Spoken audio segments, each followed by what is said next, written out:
because the countdown is on.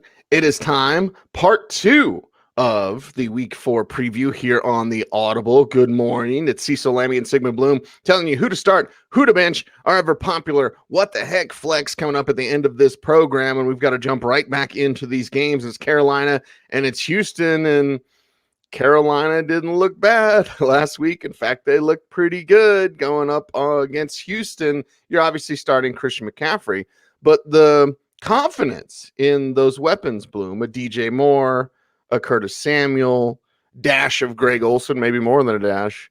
And it all goes back to their new quarterback who tossed 4 touchdowns and made for a nice little GPP stack last week.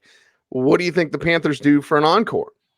Yeah, see, this one's interesting because we're going to have to learn as we go along. We've already learned enough to say there are certain defenses that we should be discounting the performances against them, right? I mean, it's Arizona, right? So how much can we really read into Kyle Allen looking good and Greg Olsen's still going to be fine without Cam Newton?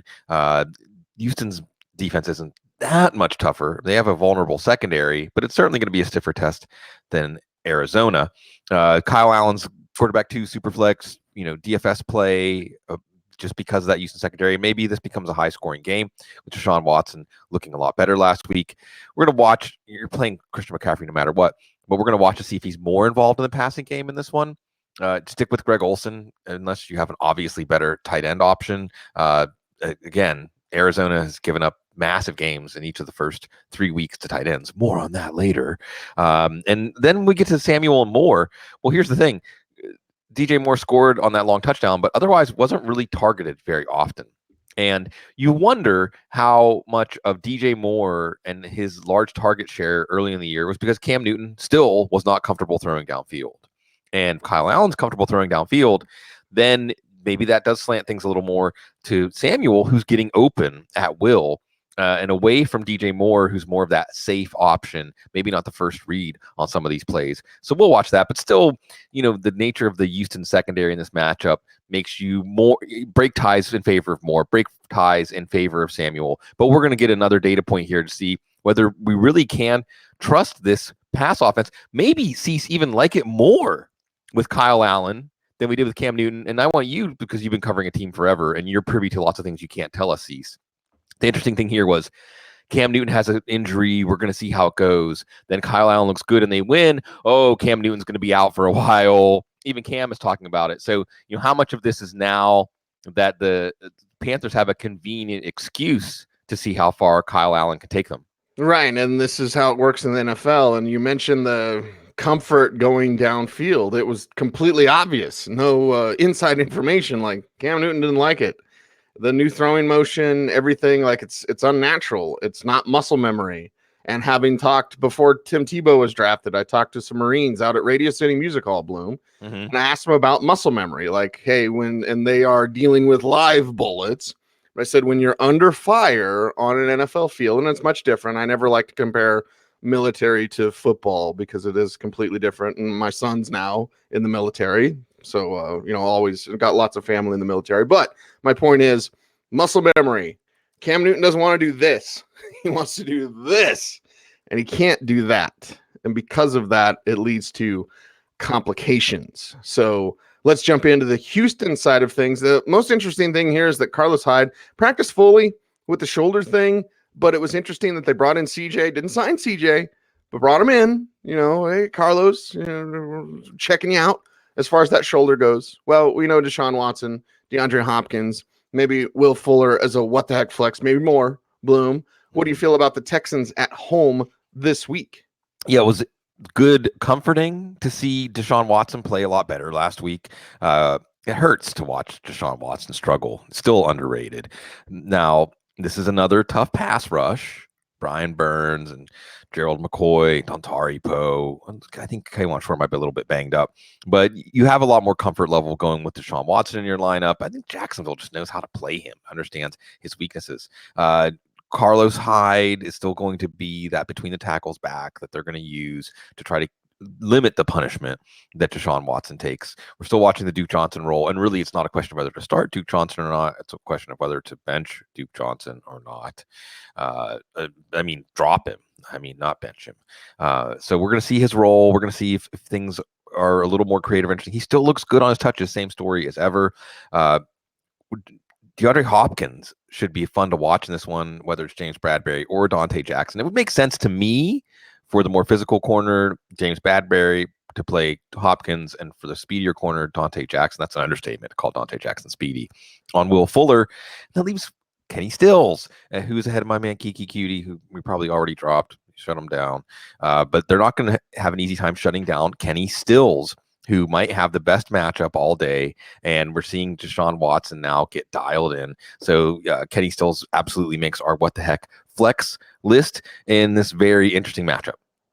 Very interesting matchup. Well, for one side anyway, as we travel across the country, if you're the Buccaneers and you're going to face the Rams. Now, Chris Godwin has a hip thing.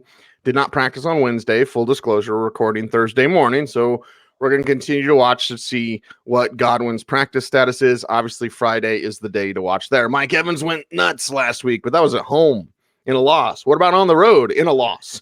And of course, how that reflects on Jameis. We're still wondering about the running. I have personally invested in very little of this Buccaneers core. I do have Ronald Jones in a couple of leagues, but it's I'm just kind of watching still, and we're a month into the season. So let's watch the Bucs lose on the road this week. What fantasy advice would you have for people considering Buccaneers? Well, the advice here is Tampa's offense good? It was the Giants defense. So again, This is one of those things where we're looking at matchups and saying, can we really put a lot of validity in these outcomes? Now, Tampa Bay should have won last week. Matt Gay, they're talking about getting Carly Lloyd. What do you think about Carly Lloyd as the kicker for Tampa? Let's do it, right? Yeah, of course. Sorry, women's soccer. Jesus.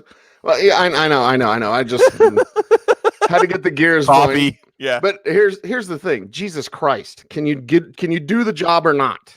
Right. You don't need to be so able if to the answer is yes, then so let's just dispel this. Do you need to be able to tackle to be a kicker in the NFL? Yeah, I think so. Yeah. That'll be an emergency time. Could the Grammaticus tackle? Get in the way, right? Okay, you need to be able to get in the way. I can get in the way. I'm good at getting in the way sometimes. The Rams are going to be good at getting in the way of the Tampa offense. Now, Tampa still should consider themselves a contender in the NFC South. Every one of those teams should consider themselves a contender. Are the Rams any good? When you go to Cleveland and barely beat this Cleveland team, are you any good? This is going to be a fascinating one because of that. So test for Winston. I'm not going back to Winston, even after his big game. Some of it's that Chris Godwin injury. Some of it is that I think the Rams defense is going to be a much stiffer test than the Giants. Ronald Jones ahead of Peyton Barber, although I'm not sure that Tampa run game is going to get on track, and they're going with a true hot hand approach. So even if Ronald Jones is clearly outplaying Barber in the first half, it might take them until the second half to use him more, and then we'll see what the game script looks like. With Chris Godwin hurt, you're definitely going with Mike Evans. You're probably going with O.J. Howard. Howard was getting those downfield targets. So see, this is a classic example of when the coaches say, we're going to do something about it. They did.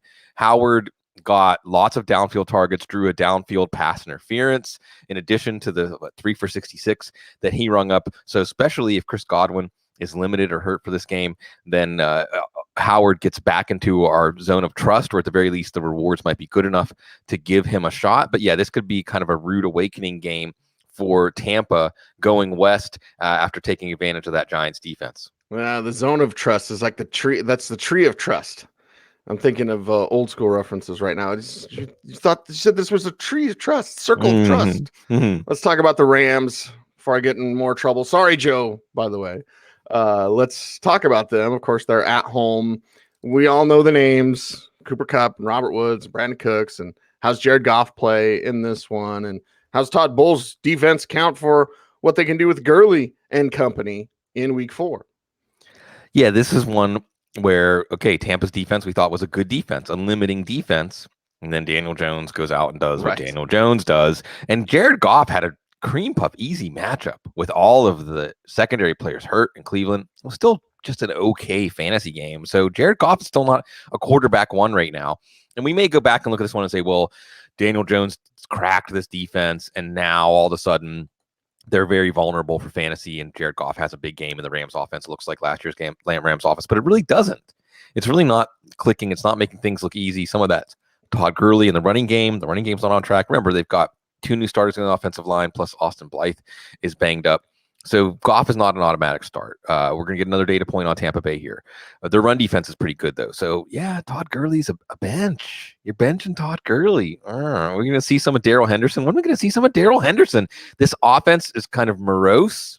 Isn't Darrell Henderson in the Chris Thompson role what they need or something, anything? When you're ranking, then you're going to see Gerald Everett. It didn't do much with Tyler Higbee banged up. Higbee could return this week. We'll see. The pecking order of the wide receivers is clear here. Cup's an every week start. You're leaving him in. And Jared Goff, you at least give him this. He knows that Cooper Kupp can win those matchups in the slot time and time again. And he probably will be able to this week against Tampa secondary. So Jared Goff to Cooper Kupp's going to be a big connection. Saw a lot more targets for Brandon Cooks last week. Cooks is like, boom bust wide receiver 3 flex, maybe in this matchup a wide receiver 2 if Goff can have some time to throw downfield. And then Robert Woods, who at least is getting some carries, but isn't, again, this is the efficiency and overall productivity of this offense goes down. It brings down a Gurley, it brings down a Woods, whereas we can say, this is not the offense we saw by this time last year. Cecil, we were thinking about the Rams like, you want to have pieces of this offense, you want to start them every week. Now we're saying, well, there's Cooper Kupp and maybe Brandon Cooks, and we'll see. We'll see. Seattle and Arizona. Now this is against Vance Joseph's "we're back" defense, so everyone take note. Seattle side of things, DK Metcalf and Tyler Lockett got a day of rest on Wednesday. Not a big deal.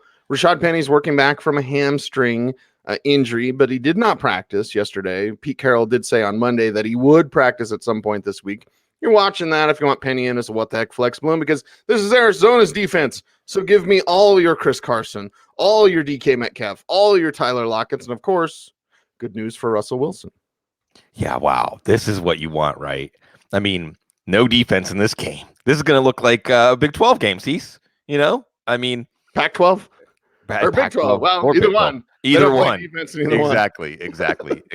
So well, I thought the Northwest, because I'm thinking Seattle. Exactly. It would be Arizona State and Washington. So shootout. Got to play Russell Wilson. In fact, there's actually a quarterback we might look at in DFS other than Patrick Mahomes this week, Russell Wilson. And I know he did a lot of what he did in garbage time last week, but Seattle, I forget who it was that put out there, one of the Seattle Twitter great members. Seattle Twitter is fantastic. Seahawks Twitter, though. The Seahawks are bad at the thing they do too much, which is running the ball. I don't think we're going to see Rashad Penny, though. He hasn't practiced yet. CJ Precise? Could this be, CJ Precise this week, it was made for what the heck flex, because he could get hurt on the first play, but he could also make hay in space against this Arizona defense. So Precise is an interesting player. And Chris Carson, they don't really have the luxury to pull him. Now, Chris Carson, it's not just the fumbles. He hasn't really been that productive. And this early season push to make him a bigger part of the game as a receiver, not as much. So you're still probably playing Chris Carson because this is going to be a high-scoring game. But his status is still unstable going forward to Tyler Lockett. Lockett's going to have another 12 catches for 150 or something kind of game in this one. And DK Metcalf, you're going to play him because of the opportunities to go deep here, as long as Chandler Jones isn't corralling Russell Wilson. Even Will Dissly. I shouldn't say even Will Dissly, because he's been very good when he's healthy and on the field, and it's Arizona, who's given up, 4 touchdowns and 200-yard games? So it's, of course, Will Dissly. Of course, Will Dissly. Wow, how things change. The answer is Will Dissly. Yeah, that's fantasy football for you. And David Moore. The answer's not David Moore, but I just want to watch and see his involvement here, see how he's looking. And this is going to be a fun game. This is a game, see, classic fantasy football curve. After the early games, you're down 50 or 60, but you look and you've got 2 or 3 players in this game, you're going to be fine. You're going to be okay. And he's okay. Now, the Cardinals side, again, talking to Stink about Kyler Murray, because he does like all the Cardinals games. He's on track for like 90 sacks. He won't survive. Right. Period. He won't survive. Want everyone to stay healthy forever, but if you're already small, and he is a small man, this isn't just he's short, right? Because Russell Wilson's short, but he's also pretty thick. Kyler Murray's a small man. You're going to get sacked 90 times, you're not going to survive in the NFL, period. So for me, dynasty purposes, they get rid of Michael Crabtree. I'm watching for more Keyshawn Johnson, more Andy Isabella, right? Love those guys. I want to see those guys. Redraft wise, okay. It's Arizona. So how much confidence level do you have in Murray? Do you have in David Johnson? And, Christian Kirk's going to catch 10 passes for 50 yards. Where's the beef? Right. Well, you're still going to, I don't want to say trust Kyler Murray, but I think you're likely going with him. I mean, look, I'm going with Kyler Murray over quarterbacks like Josh Allen. I'm a little scared of this week. Jameis Winston, I'm scared of this week. Phillip Rivers versus Murray is a tougher call because Rivers has that high floor. I'm going with Murray over Goff because it's Seattle. The Cincinnati offense looked good against Seattle. Mason Rudolph looked functional against Seattle. Yeah. And Teddy Bridgewater and this horizontal offense was functional against Seattle's defense is not good. Jadeveon Clowney's not having the same impact that he had in that week 1 game. Although, again, how many yards? Career high. Andy Dalton threw for a career high against the Seattle defense without A.J. Green. So you're putting Murray in because this offense is going to keep the pedal to the metal, and it's the Seattle defense. Likewise with David Johnson, and you're seeing him at least involved as a receiver enough, a la, say, Christian McCaffrey last year. Like, even if the running game's not on track, he's heavily involved as a receiver, and the running game could get on track when the passing game gets on track. While we're waiting for that, you're still playing Larry Fitzgerald and Christian Kirk every week. They're getting a ton of targets. They're getting downfield targets. They're getting red zone targets.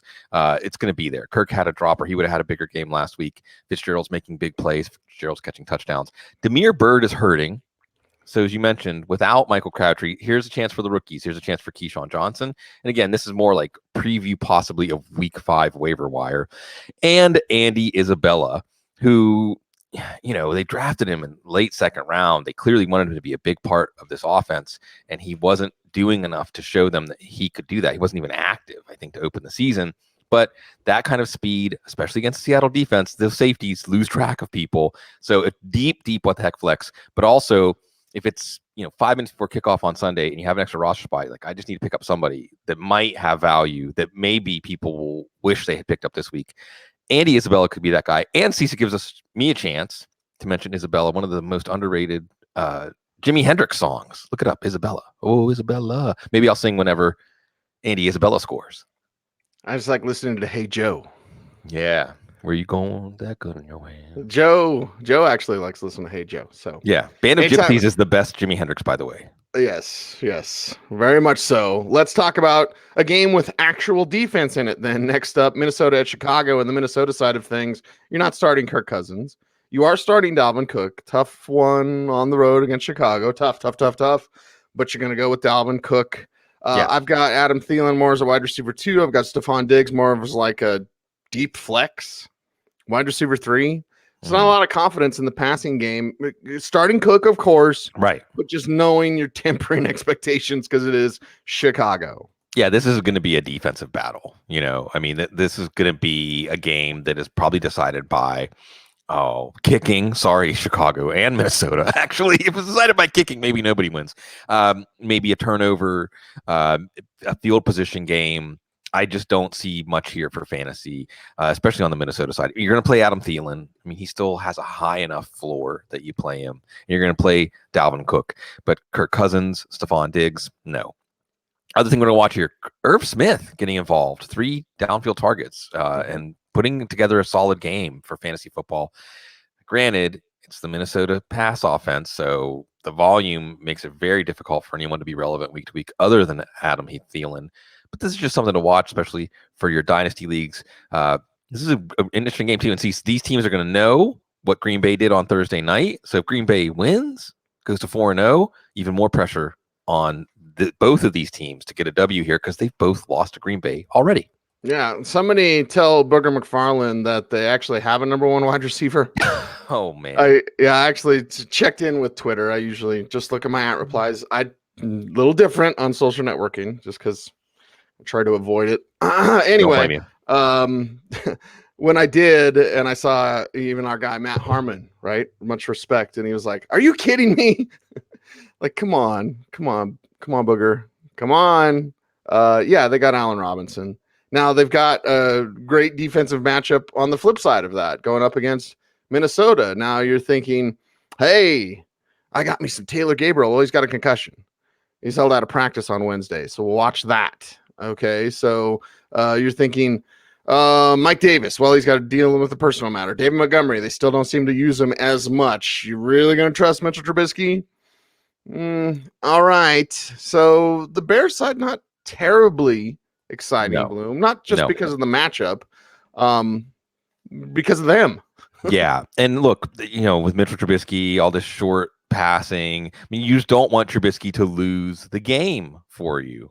Yes, Jesse Bailey. By the way, Alexander Madison should not be on waivers because he's the backup in a great running game. Look, David Montgomery, it's the Minnesota defense. You don't love the usage here. It's, anybody in the passing game except for Allen Robinson. And even Allen Robinson, your expectations are 5 or 6 catches for 60 yards. But still, Allen Robinson might just mess around and catch 3 touchdowns one of these games because he's that good. But at the same time, they're trying to keep Mitchell Trubisky more on a leash. Again, in this game, a turnover could decide it. So do you really want Mitchell Trubisky throwing the ball downfield? Probably not. It's nice to see Taylor Gabriel get going, by the way. Abilene Christian. Remember when we had that Abilene Christian year with Bernard Scott and Johnny Knox? Yeah. I actually saw at the Bears-Broncos game, somebody asked me in the press box, they said, who is that jersey? And I looked down and it was number 13, Johnny Knox. Yeah. Somebody had a freaking Johnny Knox jersey. I wanted to go to the stands, give that guy a high five and just be like, dude, that's a deep pull. Yeah, he's good too. Johnny Knox was excellent. And I think he had a really serious concussion or something. I don't remember exactly. Was it the leg injury? Or leg injury? There's a really serious injury. Oh, yeah. It's fun. Memory lane. But Taylor Gabriel, it was just good to see him balling out in prime time and see everybody showing. I think it was Antonio Bryant. Antonio Bryant's doing some pretty good tweeting, by the way, saying, all the things Taylor Gabriel had to overcome to get to that moment. He had his moment in the sun. He's a good football player, even though this Chicago offense is not a good offense. Not a good offense leads us directly into Jacksonville at Denver. Yeah. Jacksonville side of things. Now, this is a feeling. It may be indigestion, right? I think Denver makes Minshew look like minced meat. That's a feeling. Could be totally wrong. You could all tweet at me and, this is awful. Minshew tore him up. I just don't see that. I get a feeling that the guys in that locker room are pretty pissed off defensively and not pissed off at the offense because I've seen that locker room be toxic before where the defense is like, those guys suck. That's not the case. They are really circling the wagons, if you will, in Denver. They're blaming the media, which I think is awful. Yesterday when Philip Lindsay's like, you guys are the only ones who don't believe in us. I'm like, come on, dude. Come on. Seriously, you're 0-3. It's not the media's fault. That's a whole. Tune in tonight. 104 through the fan. Anyway, so I look at Jacksonville's side. I don't have a lot of confidence in D.D. Westbrook or DJ Chark. Maybe James O'Shaughnessy. Right? Denver still can't handle tight ends. And then Leonard Fournette, they'll largely shut him down unless he breaks off a 69-yard run. So, shocker, Bloom. Not really excited to start Jaguars this week. Yeah, and see, you outlined this well. Look, we're going to talk about this at the end of this episode. There's a few teams this week have last gasp games. I mean, you call playing for your coach, you call playing for the laundry and the pride, but you go 0-4, season's over. I mean, the Chargers did it once, right? There was one time a team went 0-4 and went to the playoffs. So this is it. And like you said, Cecil, the question here is whether the defense pulls together in classic recent Denver Broncos fashion and says, I guess we got to take care of this ourselves. And Gardner Minshew, you might diminish him a little bit because of that. Leonard Fournette, we know what he's going to do. Carry the ball 13, 14 times for 50, 60 yards, catch 4 or 5 passes. So he's going to give you that 12 to 15 PPR play. Chances are no touchdowns. You cannot bench DJ Chark at this point. He looks fantastic. He's getting a lot of air yards. Minshew doesn't look like the game is too big for him. And, even if the Broncos decided to do something like shadow Chark with Chris Harris, I'm not sure how that matchup's going to go. I talked to Chris about that, and I asked him about Chark specifically, and he's like, it's not speed I haven't seen before. Yeah, it's true. It's true. Although the way that Minshew is throwing the ball, I mean, look, I'm just if Fangio does that and deploys Harris on Chark, first of all, it's a tremendous sign of respect for Chark. Yes. And so if I lose because I put him in my lineup and Harris shut him down, I know that Chark is going to continue to produce. I'm not necessarily turning to Chris Conley or D.D. Westbrook as some sort of hedge that Chark is going to get shut down on this one. So anyway, but Jacksonville's defense is getting confident, but without Ramsey, this is going to be interesting to watch how they approach this game. So this is a really fascinating one, Cease. But again, I look back at the Chicago and Denver game for a couple weeks ago. What was that? 16-14 or something like that. Mm-hmm. That's what we're looking at. And other than one catch, Allen Robinson didn't do a whole lot. Exactly. Their number one guy. Right. So that's, I guess, something to think about if you're on the fence between Chark and somebody else. Denver defense is a lot more interesting to me, especially in DFS this week. Again, just a vibe. I'm in that locker room every day. Doesn't mean anything, but they're pretty pissed off. Offensively, you've got Lindsey, who's pissed at everybody, media, pointing fingers, whatever. That's really dumb. Sorry. And I'll say it on the local airwaves. I'll tweet it. I don't care. Like, it's just not who you blame when you are 0-3. But now the offense, where's the fight there? Emmanuel Sanders, a little bit banged up, quad injury. He's going to be fine. And Sanders and Sutton, it's supporting one. I don't really believe this is the week that they can support both, because Jacksonville, regardless of what happens, and the Jalen Ramsey with the effect and the mood and all that kind of stuff, they can still get after the quarterback with multiple players. So roll the dice, flip a coin on Sanders or Sutton this week, because it's going to be one of them, not both. One.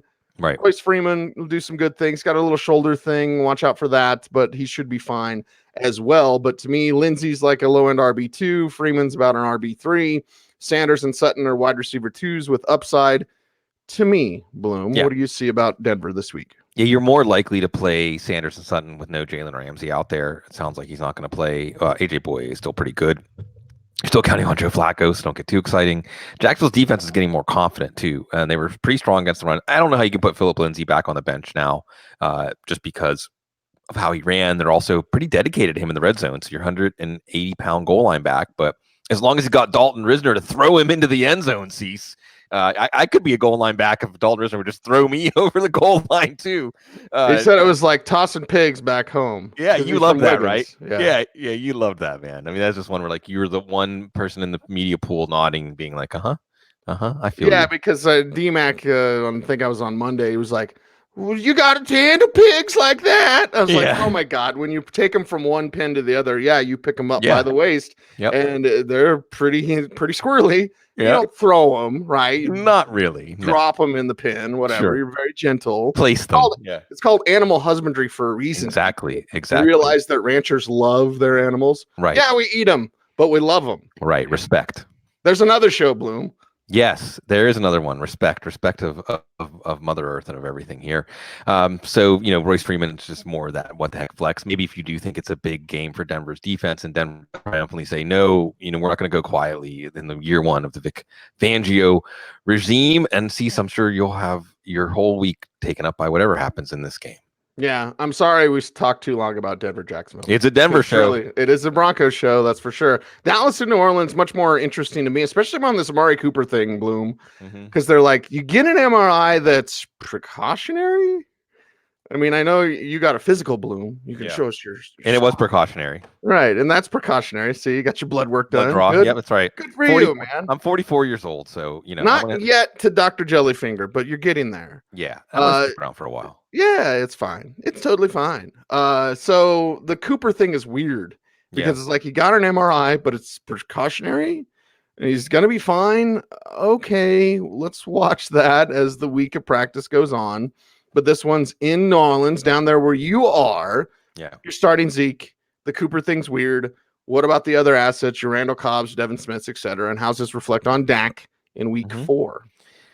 Remember, this was the game last year that New Orleans was on a roll, right? Like nobody could stop the New Orleans offense. And then Leighton Vander Esch and Jalen Smith said, we can figure this offense out and we can thwart it time and time and time again. Mookie. Anyway, that's right. Mookie in our chat room, folks. We just dropped this stuff in there. So if usually around 11 Eastern on Wednesday and Thursday mornings. We record this on Tuesday mornings. You can catch the waiver wire show. So thank you, everybody. And Mookie, we love to see you, man. So this game could be a low-scoring game. It's going to be an exciting game, an intense game, but a low-scoring game. As you said with Cooper, you got this MRI, and I would guess Marshawn Lattimore is going to be on him. I'm not going to bench Amari Cooper, but it might make me more inclined to play Randall Cobb or Devin Smith as a what-the-heck flex, or Jason Witten as my what-the-heck tight end. I'm going to watch Tony Pollard's role here. Remember, last week it was garbage time against Miami, but man, he looks good. He looks really good. But the New Orleans defense is feeling good. A lot of what Seattle did last week was in garbage time when the game was over. The defense taking their part, getting Chris Carson touchdown, fumble return off of Chris Carson fumble, and otherwise feeling like they can do that whole team effort.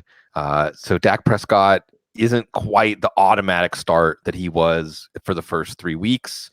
Still a pretty strong start, certainly a top 10 quarterback this week. But see, this is going to be a good one, I think, not so much to put your fantasy team over the top, but just watch intrigue here as two organizations, very proud organizations, and organizations that have plans down here in New Orleans. I can tell you, they still have Super Bowl plans.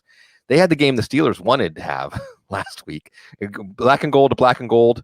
It moves over pretty easy. Yeah. Okay. How about moving over horizontally? Yeah. I really just want to ask you why you hate Teddy Bridgewater. I love Teddy. And every time you talk about Teddy, it's like, disgusting, horizontal offense. Right. Okay. Well, Dallas is going to make you do something different. Right.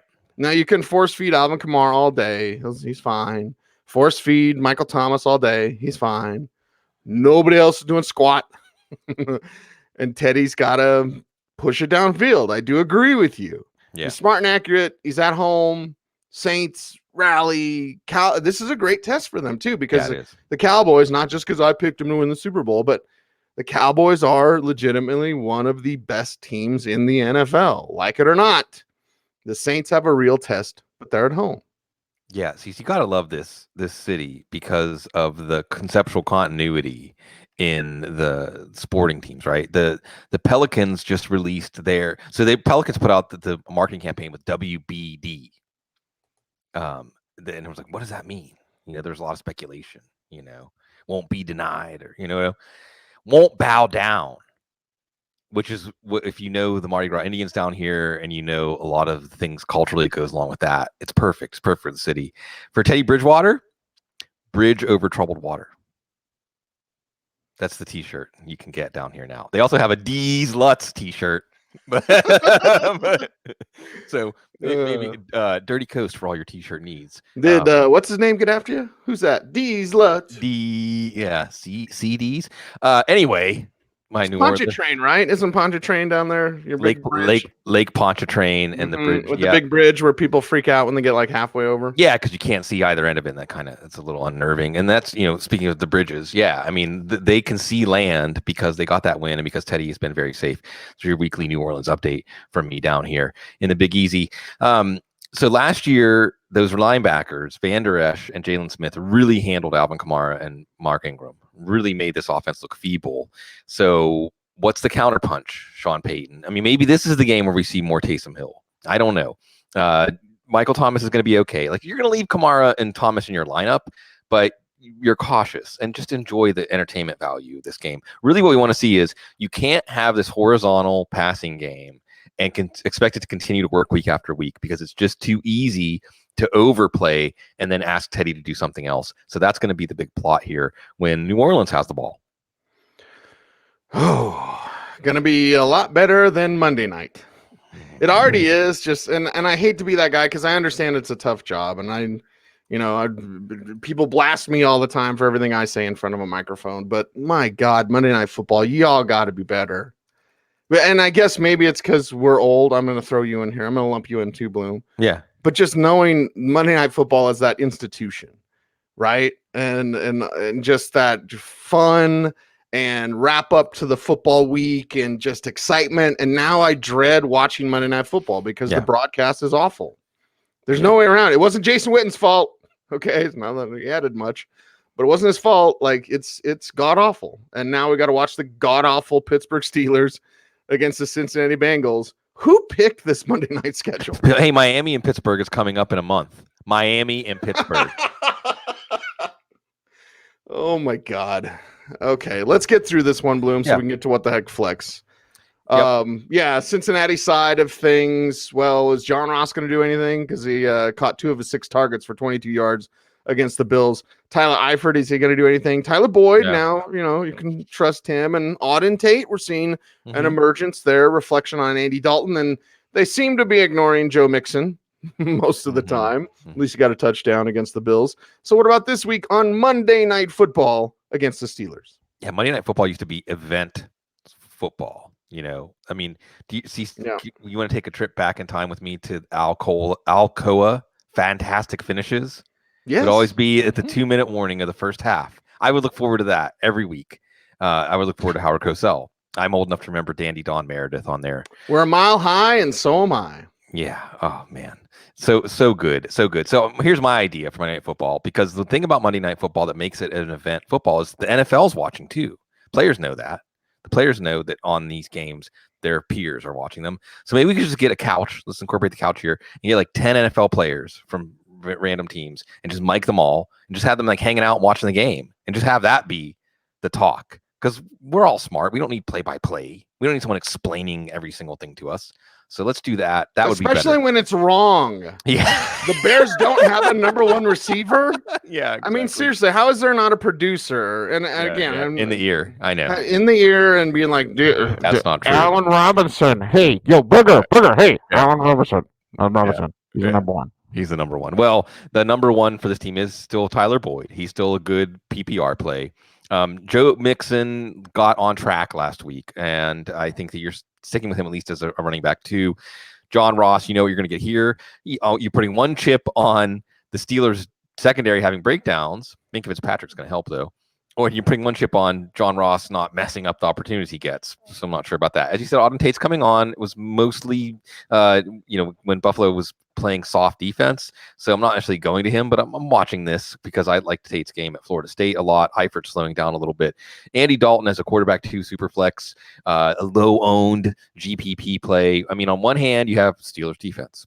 On the other hand, you have Andy Dalton in these primetime road games. Generally, he doesn't play well in Pittsburgh. Generally, the Bengals do not play well against the Steelers. Looking, since 2015? Since the Bengals beat the Steelers. So I wish I hadn't just said that. Uh-oh. Did we lose Cecil? Frozen Cecil? Well, on that note then, I guess I will go ahead and maybe this is Cecil's protest of Monday Night Football. So while we've got everyone live, I'm going to go ahead and the show must go on. Let's look at the Pittsburgh side. This is Pittsburgh's last stand. And again, a la the Denver game, what is this team going to summon up for Mike Tomlin? What is this team going to summon up for the home crowd? What is this team going to summon up? Again, throwing picks, a 5th-round pick, which isn't indispensable after Nick Vannett. Mason Rudolph was terrible last week. This is a better matchup against Cincinnati, but Josh Allen didn't exactly knock it out of the park. So it isn't one of those matchups that's so good it doesn't matter who's playing them. But maybe things get a little better for Juju Smith-Schuster, so you leave him in as a wide receiver 3 flex. Maybe as a what the heck flex, or again that low-owned GPP play, Deontay Johnson. Perhaps this offense goes back to more John Connor. And look, this is one of those deals that, I'm sorry, James Conner. I'm thinking the Terminator. With the Steelers need somebody to send them from the future to save them. It's not, James Conner might save them. And this one, you would think they would want to leverage that offensive line. You would have thought the same last week. The running game never got on track. So Connor and Juju are guys that you're giving a chance. And if they go off in your lineup, you're happy. And really, you could do the psychological thing of putting them on your bench. If they go off on your bench, you're still happy that you have something. Vance McDonald and all the chemistry that he showed with Mason Rudolph 2 weeks ago resulted in very little. He's got his arm in a sling. He may or may not play. You're not going to go with him. Xavier Grimble going on IR might have actually been more the reason for the Nick Vannett acquired for a 5th-round pick than any issue with Vance McDonald. The other thing that I'm waiting to see, this is where I go into my Steelers neurotic fan mode, is more Jalen Samuels, more creativity on offense, more anything that shows a pulse, because I'm tired as a Steelers fan of seeing. It's one thing if you have coaches who aren't the best at giving your team a tactical advantage. I think the Steelers coaches have been putting them at a tactical disadvantage. So can they do something, anything on offense? I was somewhat optimistic that maybe Ben Roethlisberger was an obstacle, but no, Ben Roethlisberger was the only thing holding this offense together, because they're not trying to use their personnel in a way to create advantages, make things easier on Mason Rudolph. So I want to see more Jalen Samuels, maybe as a tight end and an H-back, with the injury problems at tight end, some two-back sets. Jalen Samuels can create some disadvantages. And I'm not sure if we're going to get Cecil back. Oh, there he is. Everybody, Cecil Lammey. Yeah, this is a live show, ladies and gentlemen. I might leave this in for the audio version as well, but I have a power strip. Under a little side note, we should take people behind the scenes of our setups. Yeah. I have the screen I'm actually looking at is it's not a Wacom, it's a drawing tablet. So this is what I draw on. This screen that I'm pointing at, this computer screen, is what I draw on with this very pen, right? So when I draw, I set down the tablet and I lay it down flat, and I have a power strip because it takes quite a bit of power to run this thing. I have a power strip underneath my drafting table. This is a drafting table where my microphone is attached to in my art studio / my son's bedroom when he comes home from college. But I kicked the power strip. So I'm sorry, but I'm back. The universe, the universe spared you your blood pressure going up as I ran down the Steelers side. Yeah, but feel free to add anything that you might want to add. They suck. How about that? Succinct. What the heck, flex? You're looking over your lineup and you need some punch. You're going, my God, how could I kick a power strip? So embarrassed. But live, people. It's live. This is what we do it live on this show. So going over what the heck flex, and we've mentioned some along the way, some that, like a James White back this week. Yep. He's a what the heck flex to me. I look at that Chiefs running back situation. I'll say, okay, LaShawn McCoy, I'm going to throw in as a what the heck flex. CJ Procise, I think, is a really good what the heck flex, deeper one this week there as well. I look at the wide receivers. I'm going big on Detroit DFS mainly, but Marvin Jones Jr. is like a what the heck flex for me this week.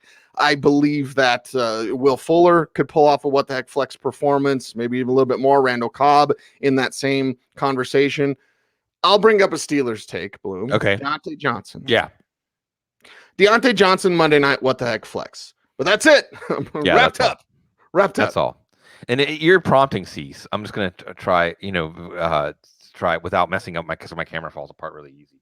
Woo. Let's look over here. Over here, you'll see a nice Nina Simone print that I have there. Oh. It actually says, it's actually about, and the song there, it's a misunderstood. Oh, Lord, please don't let me be misunderstood. I'm just a soul whose intentions are good. My intentions are to help you win this week with some what the heck flexes. CJ Precise, Justin Jackson. This one's a weekly hit. Who's the backup running back playing Miami? Wayne Gallman.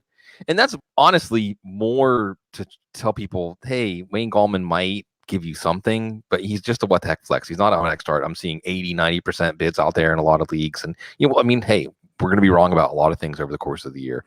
I'm not sure what's going to happen with that.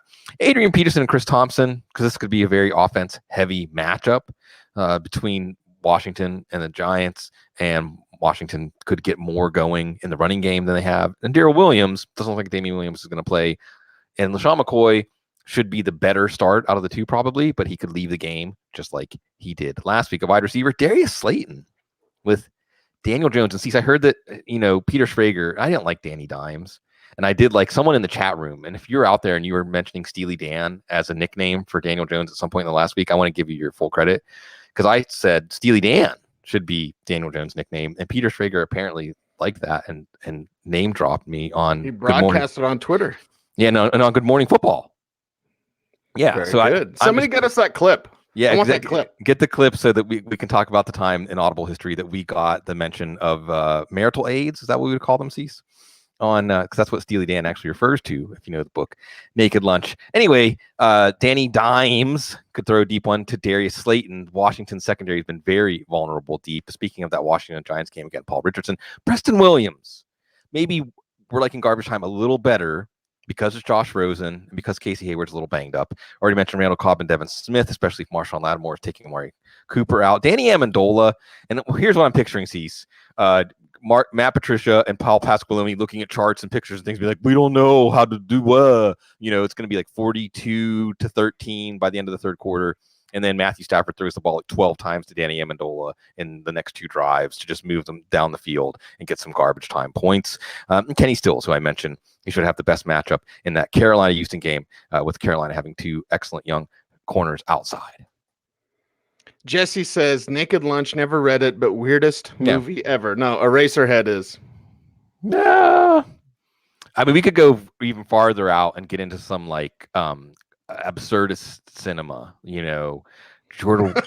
We could get into like some Russian stuff, Solaris, or this is a good we could get into some for Russian stuff. Yeah, this is a good research topic because Eraserhead is a good place to start for sure. And where to go from there, man, my brain is just overloaded. This is again one of the examples of the shows that we really want to do with the weirdest movies ever. That and more this week on the couch. Yeah, we will someday. We will. Just let it rip. By the way, sorry, Joe, for my reference there. Anyway, we're going deep. We're cutting deep. The Steelers cut me deep. Maybe I should just kick the power strip every time we talk. Hey, Bloom, talk about the Steelers. Kick. Shut off the power. All right. That's a wrap for this program. We've got the live show coming up tonight. That is at 10 p.m. Eastern time. I had to think. Make me do math. 10 p.m. Eastern time. So make sure to stay tuned for that. Going to have the IDP roundtable posted. It's already on YouTube. Going to have it posted on iTunes. We're on iTunes, of course. We're on Spotify now. Thank you guys for checking us out there as well. I want you to check out Flick Chat. It's social networking that you can actually stand, and it's for this show specifically. Just search for the Audible, and every time we post a new show, there is a thread opened for that show. So you like what we do here in the chat room, make sure to like, comment, subscribe, hit the notification bell, because YouTube pushes corporate shows and they don't push independent creators as much. You guys really help that because we can fight the man by doing that. Like, comment, subscribe, ring the notification bell. He's Sigmund Bloom. He's officially awesome. And I want to see that video shout out of Good Morning Football, because finally there's a morning football show that they've figured out. Like Good Morning Football, the ratings are good. The energy is good. Like for years, they've been trying to figure that spot out, and they've done it. So please, someone get us that clip if you can, of Peter saying that about Bloom. So, by the way, Steely says this, Bloom. Yeah, the record of the week, because we saw the vinyl, and we'll get back to the record of the week. We can get back to the record of the week and many other things, because vinyl is back. I'm afraid that vinyl outselling CDs is not a good sign for the record industry. Yeah, and here's the thing, because I've got some graphic novels behind me here. You can see there's a statue of Beta Ray Bill, and then there's Mike Shanahan's book, Think Like a Champion, that I read once a year, written by good friend Adam Schefter. So record of the week, and then I'll do like a comic book review of the week. We should actually just do a Joe Rogan like podcast where it's just you and me, and we talk about off season. Yeah, Cecil and Bloom talk about stuff, just like when Adam Schefter said Cecil and Sigmund. Don't hear that very often. Chris Mortensen said the same thing.